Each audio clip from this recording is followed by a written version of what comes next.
avez vu mes vidéos sur la GT S2, la nouvelle montre d'Amazfit avec un rapport qualité-prix monstrueux. Vous recherchez une montre dans ce design, un petit peu rectangulaire, et vous hésitez du coup entre la GT S2 et la dernière Fitbit Versa 3. Vous avez regardé mon test de la Versa 3, vous avez regardé mon test de la GT S2, vous ne savez plus où vous en êtes, vous voulez un comparatif des deux, c'est ce que nous allons voir dans cette vidéo.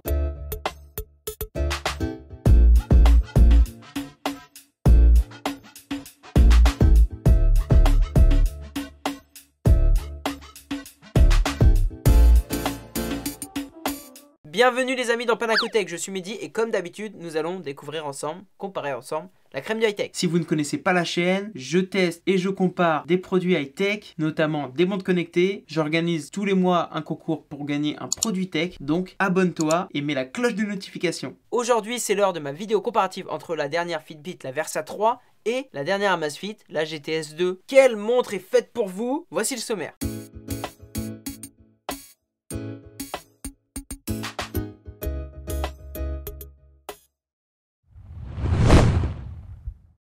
Commençons par comparer les prix entre cette Fitbit Versa 3 et l'Amazfit GT S2. Ça va être assez simple parce que les deux sont disponibles qu'en une édition, on va dire. Il y a juste différentes couleurs, mais l'Amazfit GT S2 est disponible à 169 € et quelques poussières, 90 ou 99. C'est un prix plutôt intéressant car il est en dessous de la barre des 200 €. La Fitbit Versa 3, dernière sortie, elle est au-dessus des 200 €. Elle est disponible à 229,95 €. On a donc un écart de 60 €. Est-il justifié? Pourquoi? Vaut-il mieux mettre 60 € de plus et aller de côté chez Fitbit? Ou est-ce que avec 60 € de moins, on peut acheter cette petite Amazfit GTS 2?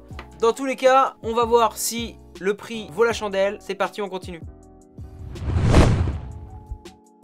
Intéressons-nous maintenant à la différence de design entre les deux. Commençons par regarder la différence de taille. L'Amazfit GT S2 a un cadran rectangulaire. Elle mesure 42,8 sur 35,6 avec une épaisseur, une petite épaisseur de 9,7 mm. C'est vraiment une montre poids-plume, vraiment très légère. Elle pèse seulement 24,7 grammes. Ces dimensions conviendront à la plupart des poignets, que ce soit un gros poignet comme moi, enfin un poignet moyen comme moi de 17,5 de circonférence, je rappelle, tant aussi pour des poignets plus petits. Côté Versa 3, on est sur un cadran carré, vous voyez par rapport au rectangulaire, un cadran carré de 40 par 40 avec une épaisseur de 12. On est donc sur une montre plus épaisse que la GT S2. Ce cadran carré donne aussi un style assez sympa, assez futuriste je trouve. C'est le cadran classique des Versa, mais il est toujours sympa. Au niveau des matériaux utilisés dans la GT S2, on aura pour le cadran de l'aluminium. Cadran en aluminium comme la GTR 2 Sport et bracelet en silicone. À cet aluminium et ce silicone s'ajoute un verre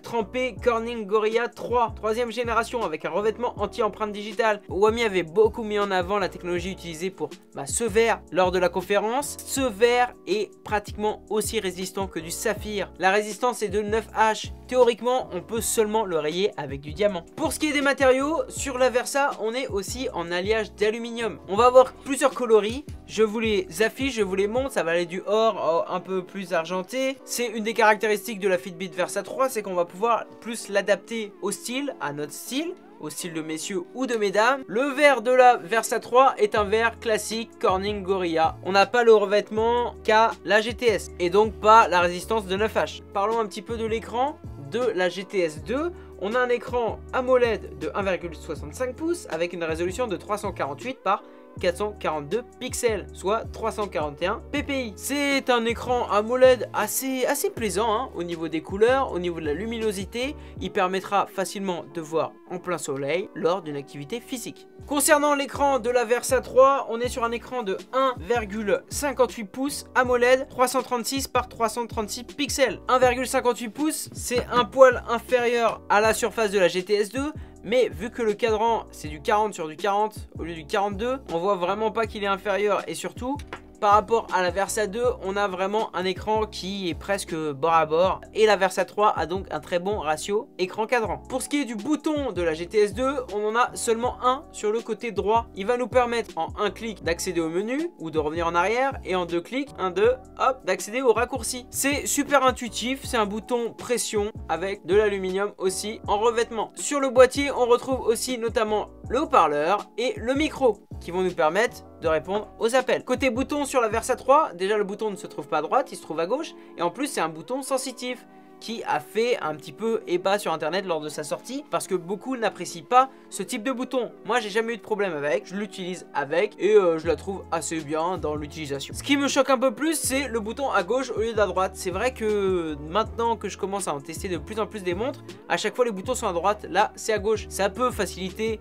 pour ceux qui sont gauchers et qui vont inverser du coup les poignets, mais c'est vrai que je trouve ça un peu perturbant. Pour ce qui est de l'arrière de la GT S2, on retrouve un cardio-fréquence-mètre avec un capteur de SPO2, deux petites bornes pour recharger. L'arrière ressemble à un arrière un peu plastifié céramique. Il est plutôt plaisant et il rappelle vraiment celui de l'Apple Watch. À l'arrière de cette Versa 3, on retrouve aussi un cardio-fréquence-mètre, 4 diodes, les petites bornes pour recharger et un arrière quand même assez sympa. Moins Apple Watch par rapport à la GTS 2, mais qui a quand même un certain style. Sur les côtés, on retrouve notamment haut-parleur et micro, plus baromètre qui va nous permettre de répondre aux appels aussi et d'avoir un assistant vocal Alexa ou Google. Pour finir avec le bracelet de la GTS 2, on a un bracelet avec la technologie Quick Release qui va nous permettre de changer facilement de bracelet et de pouvoir en acheter sur des sites comme Amazon, des 20 mm silicone, cuir, etc. On en trouve des dizaines et des dizaines. Pour finir sur le design de la Versa 3, en comparaison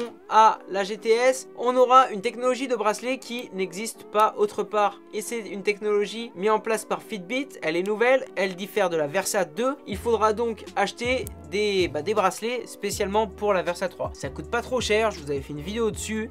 Il y avait des packs de bracelets, moi j'ai des boîtes complètes de bracelets avec toutes les couleurs. C'est vraiment moins cher, je crois que c'était 1 € ou 1,50 € le bracelet. Mais vous n'allez pas pouvoir prendre des bracelets de vos anciennes montres. Voilà pour ce qui est du design des deux, on va pas se mentir, pour moi il y a une grosse différence au niveau du design. Personnellement, je préfère un peu le design de la Versa 3 parce qu'il est plus personnalisable et il est plus original on va dire. Maintenant, voyons au niveau des caractéristiques techniques. Au niveau des caractéristiques techniques entre la Fitbit Versa 3 et la Amazfit GTS 2, on va voir beaucoup de ressemblances. Les deux montres sont compatibles iOS Android, elles sont résistantes à l'eau avec une étanchéité 5 ATM, elles auront le Bluetooth 5.0, un micro, un haut-parleur, un cardio-fréquence-mètre, un GPS intégré, un gyroscope, un accéléromètre, un altimètre, un capteur de SPO2, etc. Au niveau de l'autonomie, on est à 6 jours annoncés sur la Fitbit Versa 3 contre 7 jours sur la GTS 2. Donc au niveau de l'autonomie, on est à peu près pareil aussi. Une différence qu'on a côté Versa 3 qu'on n'a pas côté GTS en France, ça va être le NFC. Oui, on pourra payer avec notre Fitbit Versa 3 via Fitbit Pay. Le NFC est pas disponible en Europe sur les versions de la GTS 2, c'est que en Chine comme sur la GTR 2. À part ça, la Fitbit Versa 3 aura aussi la charge rapide. En 12 minutes, on donne un jour d'autonomie à la montre. Ça, on l'a pas côté GTS 2. Voilà à peu près les différentes caractéristiques techniques. Maintenant, voyons les fonctionnalités.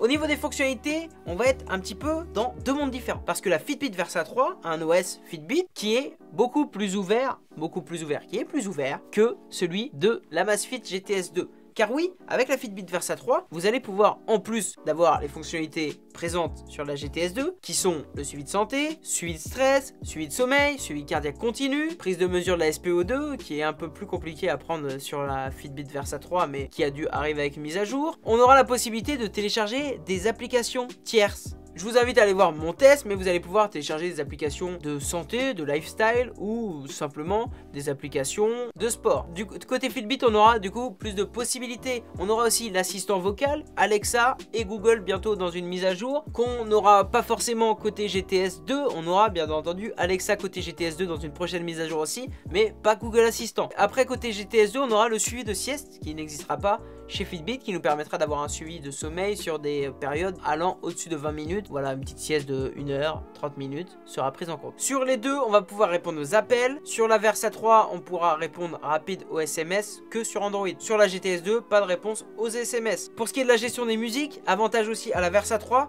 parce qu'il sera possible de télécharger Spotify et d'écouter nos playlists Spotify. Sur la GTS 2, il sera seulement possible de transférer des musiques. On pourra néanmoins transférer des musiques même depuis l'iPhone. Voilà grosso modo pour les différences de fonctionnalité fonctionnalités entre les deux. La Versa 3 aura aussi le paiement en plus. Bref, la Versa 3 saura faire tout ce que la GTS 2 peut faire avec des choses en plus. Après, une des problématiques dans le suivi de la Versa 3, c'est que plusieurs options nécessitent un compte premium pour avoir un suivi premium, donc il faudra payer en plus. Maintenant, la question c'est laquelle est faite pour vous?